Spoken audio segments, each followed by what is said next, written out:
Donc, bonjour à tous, on va essayer dans cette petite vidéo de vous expliquer le parcours, la stratégie et la préparation de cette PLM, donc Placimo-Lorient Mini, sur le 1067, le bateau Nicomatique. Donc cette course devait commencer jeudi dernier à 17 h.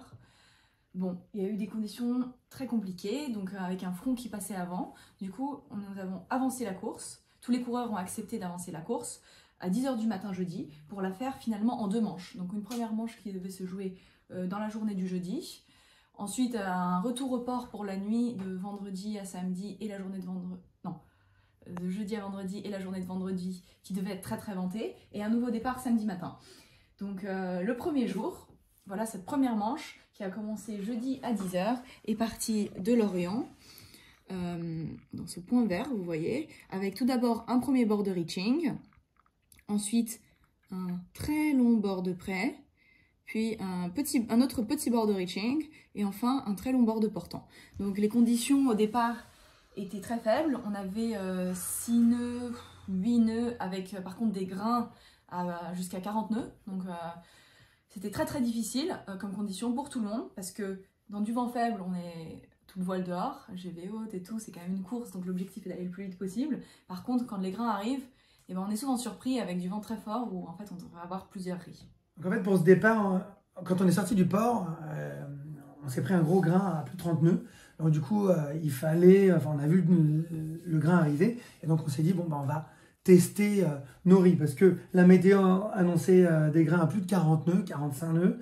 Donc du coup, en quittant le port, on s'est dit, on va essayer tous nos riz. Sachant qu'on avait débarqué la grande voile juste avant pour faire quelques petites retouches, et puis notamment mettre les nouveaux stickers, les nouveaux partenaires sur la grande voile. Et bien en fait, il a fallu repasser tous les riz. Ça nous a pris pas mal de temps. Et comme il n'y avait pas beaucoup de vent et du courant de face, on s'est fait un peu surprendre. Et surtout, on a attendu assez longtemps au port que le comité veuille bien nous envoyer. Et du coup, avec quelques bateaux, on s'est retrouvé un peu à la traîne pour prendre un départ où là, malheureusement, on a pris quelques minutes en retard. Donc on a eu à peu près 1 mille de retard par rapport aux autres sur le début du bord de travers.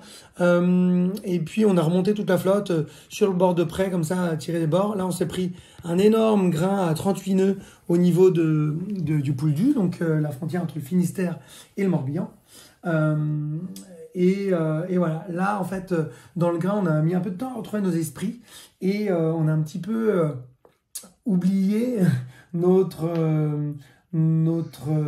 schéma tactique qui était en fait de garder la droite du plan d'eau puisqu'on attendait de la droite. Ceci dit, c'était difficile à bord puisque la météo était assez divergente entre les prévisions et ce qu'on avait réellement à bord.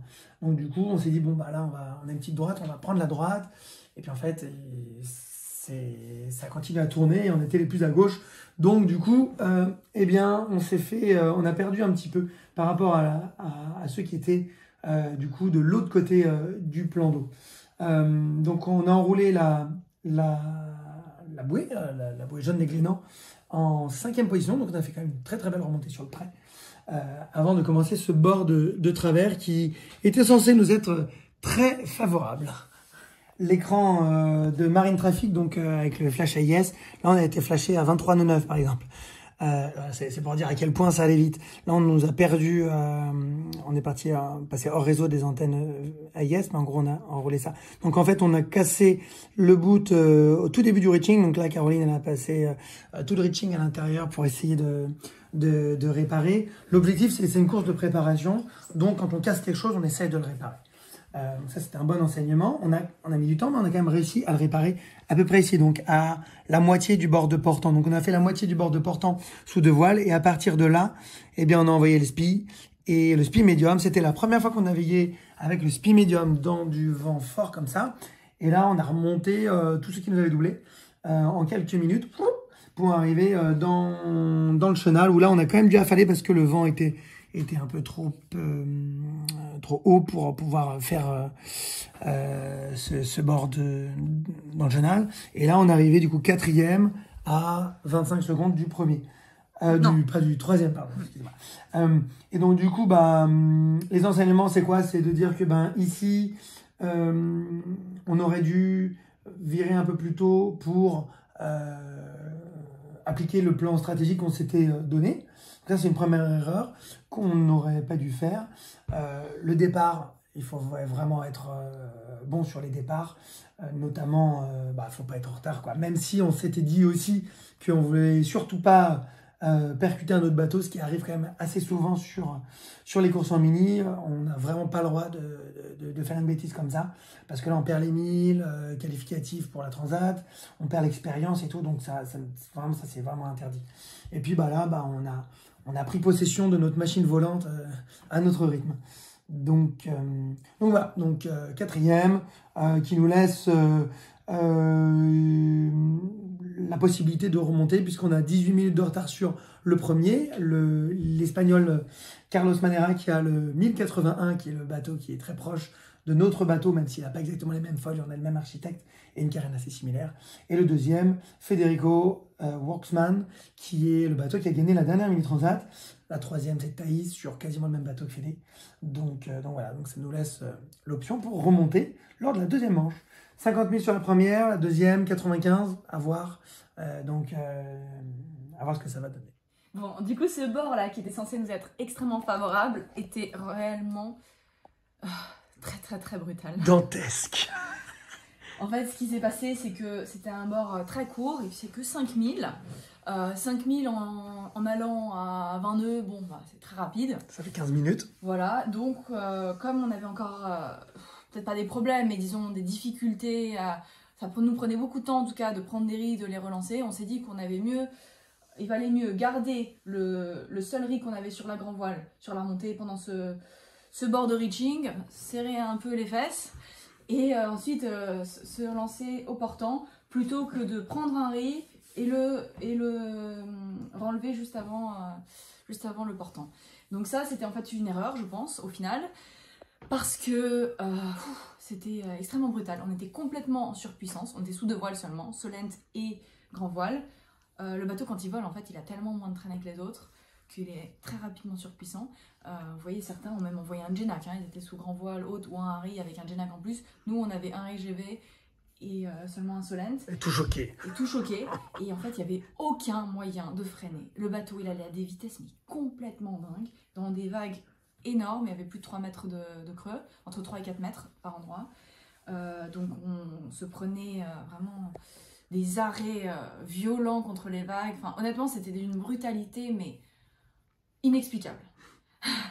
Et donc on a rapidement sur ce bord cassé en fait le boot, donc la corde, qui tient notre foil au vent, donc celui qu'on n'est pas en train d'utiliser, rentré.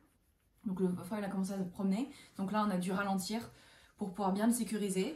Ça nous a pris plus d'une heure en fait. Au début on l'a juste sécurisé, mais après on s'est vite rendu compte que au portant c'était quand même extrêmement favorable d'avoir le foil, parce qu'on devrait rapidement empanner et être sur ce bord là, donc on voulait pouvoir l'utiliser. Donc on a préféré ralentir pour bien réparer, remettre un nouveau bout, tout repasser bien et pouvoir utiliser le foil sur le bord suivant. Donc en enroulant on était encore bien ralenti, et là quasiment jusqu'à Groix, jusqu'ici, en fait on n'a pas pu envoyer de voile d'avant parce qu'on était en train de réparer, donc il fallait être ralenti. Voilà, on va vous présenter maintenant la deuxième manche qui est partie samedi matin à 10 h de Lorient. Donc voilà, tout d'abord le parcours, donc départ de Lorient, au site de la Bretagne, avec un tour de Groix par le sud. Ensuite, on allait chercher la bouée recherche dans la baie de Quiberon. Là, il faut faire attention parce que un petit peu plus loin, il y a pas mal d'éoliennes. Juste à côté de la bouée suivante, Basse Capella, avec une zone interdite qu'il fallait éviter. Puis un tour de Belle-Île avec un retour sur Lorient. Donc en fait, pour préparer une course comme celle-là, on fait plusieurs choses. Déjà, on analyse le parcours, on analyse la météo générale. Ce qu'il faut, c'est comprendre quels sont les systèmes météo qui sont en jeu pour essayer d'avoir un indice de fiabilité de la météo fine qui nous est donnée par les modèles.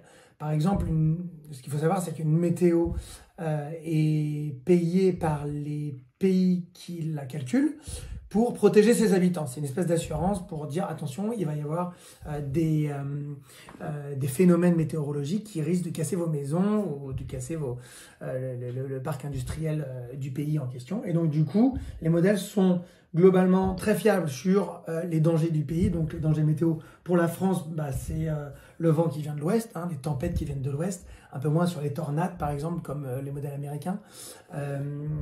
Et donc voilà, donc du coup on regarde quelle est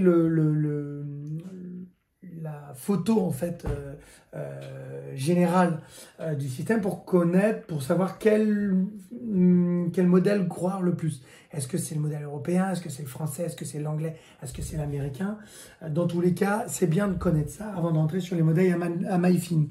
On regarde ça pour le vent, mais aussi pour les vagues. Ce que vous voyez, c'est que là, à ce moment-là, on a un vent de 6 nœuds comme ça, et une houle d'1,30 m avec une période de 10 secondes, donc c'est assez long. Donc ça, on peut surfer ça. Par contre, on a un swell 2, donc ça c'est un début de vague du vent qui arrive par la droite. Donc ça, voilà, si ça continue à se lever, il peut y avoir une mer croisée qui est pas facile. Donc ça c'est très important parce que pour nous, notre bateau qui foil est très sensible à l'état de mer. Donc si on a une mer courte et haute, et encore plus une mer croisée, on va avoir du mal à foiler, on va avoir du mal à utiliser notre turbo qui est le foil. Donc on va aller chercher sur le parcours les conditions les plus plates possibles. Ça va être disons qu'un critère de routage un peu supérieur par rapport aux autres bateaux. Nous, ça c'est vraiment prédominant. Alors, une fois qu'on a étudié la situation générale de la météo, on a regardé le détail, c'est-à-dire qu'on a lancé des routages sur le parcours, d'accord. Donc là, on enroule Groix, après on passe le passage de la T-News, donc pour entrer en baie de Quiberon, la recherche Basse-Capella et retour au près pour laisser Belle-Île à tribord avant de rentrer. Et on a comparé du coup les différents modèles ainsi que les différentes heures de départ. Donc ça c'est le logiciel Squidix qui est disponible pour tout le monde. Et on a fait un best start. Donc moi j'aime bien travailler là-dessus parce qu'en fait en faisant un départ toutes les heures autour de l'heure de départ de la course, on est capable de dégager assez rapidement, de manière très efficace, les différentes tendances et de voir s'il y a des options qui s'ouvrent ou qui se referment plus tôt ou plus tard. Donc là on a vu que en fait l'option au large, il y avait une option qui nous permettait de rentrer à l'intérieur de Groix et Quiberon, ce que la majorité de la flotte a fait. Nous, ce qu'on a vu, c'est que c'était globalement moins fort, un petit peu moins fort. Il y avait 1 ou 2 nœuds de moins dans la baie. Par contre, en sortie, il y avait un angle un petit peu meilleur. Les gains étaient très faibles, en fin de compte, à l'arrivée. Par contre, nous, sur notre bateau, on met vraiment beaucoup de temps à manœuvrer parce que, en fait, faire un empannage, ça nécessite d'arrêter le bateau pour sortir les foils. Et donc ça, c'est aussi une des spécificités de notre bateau. Donc on s'est dit qu'on allait rester le plus simple possible sur ce parcours-là et le faire en un bord. Donc l'objectif de ce premier portant, c'était d'essayer de faire ça en un seul bord, à partir du jibe, pour passer dans le chenal de la T-News, ici, un passage extrêmement étroit, sans devoir faire des empannages à l'intérieur. Puis aller très vite en baie de Quiberon, parce que la baie de Quiberon elle est derrière toutes ces îles, donc il y a beaucoup moins de mer. Et notre bateau, comme Benoît vient d'expliquer, est fait pour pour la mer plate, quoi. Enrouler ensuite cette bouée recherche et l'offrir un petit peu, donc c'est à peu près du 130 degrés, jusqu'à la bouée Basse-Capella, qui se retrouve proche de toutes ces éoliennes que je vous ai présentées tout à l'heure. Donc jusque là, tous les modèles sont assez similaires, donc on savait le plan qu'on avait à suivre. Donc après avoir enroulé Basse-Capella, l'objectif c'était de faire du pré VMG, donc le plus haut possible, en laissant Belle-Île sur tribord, puis de rentrer jusqu'à Lorient. Donc là, en fait, on avait vu dès le début qu'il y avait le vent variait un petit peu, il prenait un peu de gauche, un peu de droite, un peu de gauche. Donc l'objectif était vraiment de se trouver du bon côté du plan d'eau au bon moment. Donc il fallait jouer vraiment toutes les rotations du vent, donc c'est ce qu'on a essayé de faire au maximum. Et puis après avoir enroulé Basse-Capella, l'idée était d'aller jusqu'à la côte pour aller chercher le nouveau vent, qui serait beaucoup plus à droite, et finir au reaching. Mais on savait que de ce côté-là, il y avait un risque, le vent devait mourir à un moment, et ça, c'était assez difficile à prévoir pour l'heure exacte. Donc l'objectif, c'était d'essayer d'aller le plus loin possible, le plus vite possible, avant que le vent tombe. En fait, on avait vu sur la météo qu'il y avait cette bulle qui arrivait de la côte, et qui descendait entre 20h30 à Lorient et 21h30 à Belle-Île, qui arrivait par le nord-est, dans lequel cette bulle, il y avait un tout petit peu de vent qui venait du coup du nord-est, donc un changement de vent de un peu plus de 100 degrés, voire qui tournait encore pour faire quasiment 180 degrés. Donc voilà, donc pour ça, on a fait ce best start qui nous permettait en fait de voir l'évolution du routage en fonction de l'heure. Donc là, on voit que 1 heure avant le départ, si on est un peu en avance, on vient taper tout près de Lorient et faire un tout petit contrebord. Donc là, l'objectif, c'est de gagner le plus au nord possible. Si derrière, on a 1 heure de retard, eh bien, on trouve la molle au niveau de Quiberon avec un refus avant et puis après, on finit au reaching. Donc ça nous permettait de voir que, ben voilà, là, en fait, la conclusion, c'est il fallait faire un gain le plus rapidement possible vers Lorient et puis subir la rotation pour terminer avec le flux qu'on aura. C'est exactement ce qu'on a eu.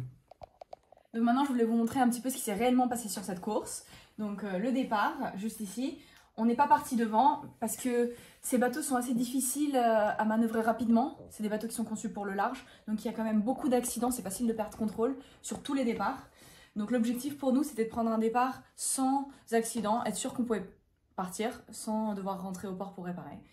Car il y a quand même des accidents sur toutes les courses. Donc on est parti un peu derrière et l'objectif était d'essayer de rattraper le plus vite possible. Donc on voit ici, le 10,67, on est juste là, on commence déjà à remonter, donc on pensait que ce serait du reaching, en réalité c'était du prêt dès le début. Notre problème, c'est qu'on s'est retrouvé un peu dans le dévent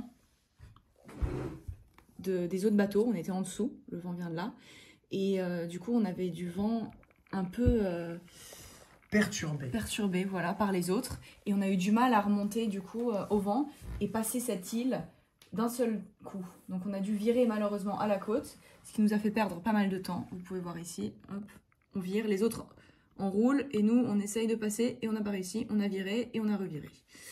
Donc voilà, c'était dommage, on a perdu un peu de temps, mais c'est pas très grave. Après l'enroulé, c'était du portant, donc on a tout de suite envoyé le spi. Et là, vous allez voir ce qui s'est passé.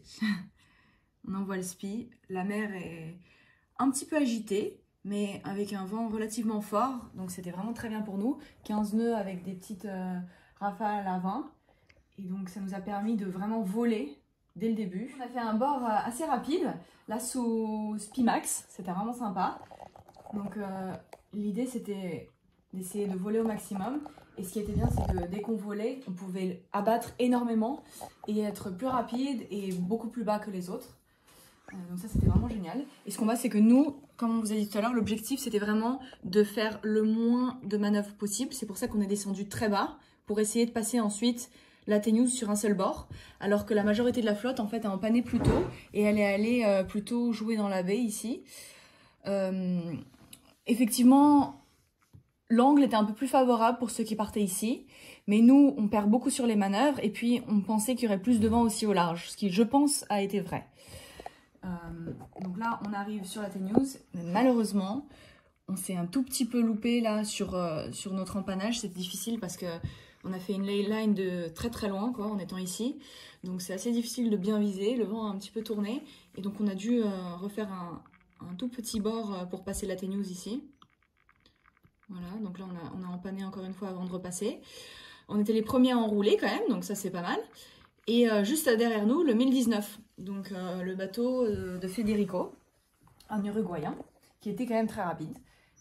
Qui est le bateau qui a remporté la dernière Mini Transat. C'est un peu le bateau à battre. C'est la copie de tous les sister ships de David Raison. Voilà. Là, on rentre dans la baie de Quiberon. Et là, c'est vraiment là qu'on met le turbo. Bon, on était déjà rapide avant, mais là, la mer s'est complètement aplatie. Le bateau, il était mais incroyable. On était entre 20 et 24 nœuds sans problème. On a vu plus de 20 s'afficher pendant vraiment très longtemps. Donc, c'était complètement dingue. Le bateau est vraiment créé pour des conditions comme ça, hein, de mer plate avec du vent entre 15 et 20 nœuds. C'était vraiment nickel, parce que là, on avait un petit peu plus qu'avant en plus. C'était vraiment super. Donc, on est allé jusqu'à cette bouée recherche, en empannant juste avant, là, à peu près ici, qu'on a enroulé assez rapidement. Voilà, donc on a pris un peu de marge sur l'enroulé de bouée parce que en fait, comme j'expliquais, c'est difficile de... Non, on va changer. Donc, comme Caro l'expliquait, on a vraiment creusé notre avance en baie de Quiberon. On a pris un peu large sur la recherche parce que en fait notre bateau est très rapide au reaching, donc on peut être plus haut. Par contre plus bas, on est très très lent. Donc du coup on a préféré prendre un peu de marge, sachant qu'il y avait des petites rotations de vent pour bien passer ça, sachant que là on allait vraiment très vite et que on allait chercher cette marque là. Alors comme vous le voyez là, en fait sous spi on pouvait pas être plus haut que ça, donc on a vraiment pris de la marge pour pouvoir faire un bord de travers. On a visé 110 degrés. Là, on est très très très rapide sous 2 voiles. Par contre, on ne peut pas utiliser une autre voile parce qu'on est tellement puissant que du coup, en fait, on se fait arracher, quoi. Donc, notre bateau, il va tellement vite que ça génère tellement de vent apparent que du coup, on peut pas utiliser les mêmes voiles que les autres. Du coup, on a fait cette stratégie de garder la voile le plus longtemps possible, enfin, un peu plus longtemps en étant plus bas. Et quand on voyait 110 degrés affichés sur d'angle de vent, on a affalé et on a continué sur 2 voiles. Là, on a fait un bord où on était à 22, 24 nœuds. C'était vraiment assez sauvage. Sauf que sur la toute fin du parcours, donc juste ici, là, le vent a donné. Et du coup, on s'est retrouvé sous puissant. Et là, on a perdu pas mal. Là, on était assez lent. Et du coup, on a perdu un petit peu. Ici, là, à 1,5 mille de la bouée, on a ralenti à 8-10 nœuds, alors qu'on était plutôt à 20. Voilà. Donc là, on a perdu, je pense, un petit 1000 en quelques minutes. Ça nous a permis d'éponger quelques litres d'eau qui étaient dans le bateau, parce que le bateau n'est pas encore totalement étanche au niveau des foils. Bien qu'on a bien travaillé là-dessus. Donc voilà, on a pu entamer le bord de près sec, et là, le bord de près était long. Un peu trop long. Hein. Ouais, très très long. Et en fait, nous, notre bateau, on va plus vite, mais on est moins haut que les autres en angle, notamment le 1019 qui est un peu le meilleur du circuit. Donc on le voit que en fait, lui, à chaque fois, il creuse vers l'intérieur. Donc voilà, on s'est retrouvé là. Donc on va globalement aussi vite que lui dans ces conditions au près en termes de VMG. Par contre, on a du mal à rester entre l'adversaire et la bouée, qui est une règle de base, de manière à pas ouvrir la porte pour qu'il puisse passer. Et bien malheureusement, juste au niveau de Belle-Île, là, il y a eu une petite droite et il était en intérieur. Et donc du coup, il a bien remonté, quoi. Voilà, il est bien remonté. Là, il était un peu plus à l'aise que nous. Nous, globalement, au près, il nous faut 12 nœuds de vent pour être un peu plus véloce que les autres. En dessous, c'est un petit peu plus difficile, essentiellement parce qu'on est moins haut en cap que les autres. Mais même si en vitesse, c'est plutôt un petit peu plus rapide, mais le compromis n'est pas forcément très avantageux. Et là, globalement, au sud de Belle-Île, il y avait quand même moins de vent que tout à l'heure. Hein. Le vent est bien tombé. C'est ça. Et il y avait surtout moins de vent que le routage. Et aussi beaucoup de mer. Donc c'était difficile. C'est ça, exactement. Donc là, le bateau, on était un peu en sous-puissance et on a un peu payé, mangé notre pain noir. En revanche, arrivé à la côte de Belle-Île, là, on s'est retrouvé du coup juste à côté de Federico, à quelques, on était à peut-être 200 mètres au vent. Au niveau de la côte sauvage de Belle-Île, en fait, c'est une côte à corps de falaise, en fin de compte, qui renvoie la houle. Et là, il y avait à peu près 2 mètres de houle, mais ça rebondissait, il y avait un ressac qui était vraiment très violent, et donc du coup ça bougeait dans tous les sens, le bateau était un peu malmené comme un bouchon, et donc là c'était difficile d'avancer. Au niveau de la pointe des Poulains, on a quand même pu, qui est la pointe nord de Belle-Île, on a pu abattre un petit peu de 10-15 degrés, et là on a entamé un petit bord de reaching à 80 degrés du vent, et là en fait on a vraiment accéléré très très fort. On a eu jusqu'à 4002 d'avance au niveau de Groix, donc au niveau de l'arrivée. Et là, c'est là où le vent affaiblit. Donc là, à ce moment-là, on a encore 3007 d'avance. Sauf que nous, on est à 5 nœuds. Ceux de derrière, ils sont un petit peu plus rapides. Et là, en fait, là, on prend un petit refus. Et là, c'est là que tout se joue. C'est là que la course se joue. Puisque nous, on est à 2 nœuds 5, 1 nœud 5, 2 nœuds. Et quand lui, en fait, il est à peu près à la même vitesse. Sauf que ce qui se passe, c'est qu'un peu plus tard, lui, voilà. Ça, c'est le moment difficile. Lui, il prend le nouveau vent ici, un peu plus à l'est. Donc, le nouveau vent arrivé de l'est.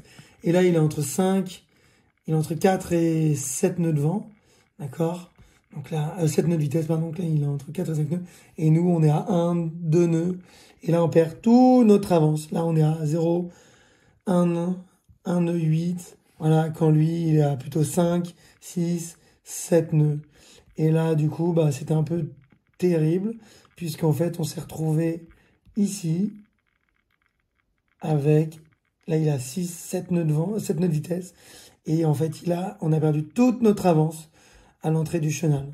Parce qu'en fait, le vent est mort par devant, et il est revenu par derrière. Avec un nouveau vent, avec un angle beaucoup plus favorable en plus, malheureusement. Voilà. Donc on n'aurait rien pu faire, sauf être plus lent et avoir le même vent que lui. Ouais, mais là, on serait quand même resté derrière. Donc en fait, et là, en fait, il se trouve qu'il y a une zone qui est, entre guillemets, safe pour rentrer dans un port, c'est le chenal. Puis nous, cette zone, elle était interdite. Donc là, on est arrivé de nuit, on n'avait pas le droit d'entrer dans le chenal sous peine d'être disqualifié. Et hors du chenal, bah, il y a des bouées, il y a des tourelles qui sont pas éclairées. Et souvenez-vous que dans un mini, il n'y a pas de carreau. Et donc, du coup, eh bien, on s'est retrouvé à tirer des bords. Entre les cailloux. Entre les cailloux, dans 4 nœuds de vent, tout doucement. Là, on est à 2 nœuds, 3 nœuds, voilà. Et Federico, lui, il est un petit peu plus véloce à ce moment-là. Voilà, jusqu'à l'arrivée. Donc voilà, on a réussi à passer la ligne d'arrivée en faisant plein de manœuvres. Lui, Federico était juste derrière. Il en a fait un petit peu moins. Mais voilà, il a passé la ligne d'arrivée, 4 minutes derrière nous. Or, on avait 12 minutes de retard sur la première étape. Donc voilà, donc on finit second à seulement 8 minutes en temps cumulé. Au classement général. Voilà, de Federico qui remporte du coup le général en finissant second de la première étape, second de la deuxième étape. Bon, donc du coup, on est quand même extrêmement contents et fiers d'avoir gagné cette deuxième manche. Même si on aurait bien aimé la remporter au général, c'était compliqué vu les conditions du vent. Et puis ce qui est top, c'est qu'on s'est vraiment bien amusé, il y avait des super conditions. On a appris énormément de choses sur le bateau. En fait, on découvre à chaque fois qu'on navigue de nouvelles choses. On écrit le mode d'emploi pour ce bateau que personne ne connaît et complètement différent du reste de la flotte. Et puis on n'a rien cassé pour une fois, alors qu'on a fait des très hautes vitesses pendant très longtemps. Avec ce très long bord de portant, c'est la première fois que ça nous arrivait. Et puis des belles vitesses de pointe, on a bien tiré sur le bateau. En plus de ça, on a respecté la stratégie qu'on s'était donnée au début, contrairement à la première étape où on a fait quelques erreurs de stratégie. Donc globalement, on est content, on est fiers de nous. Et puis on essaiera de faire mieux la prochaine fois.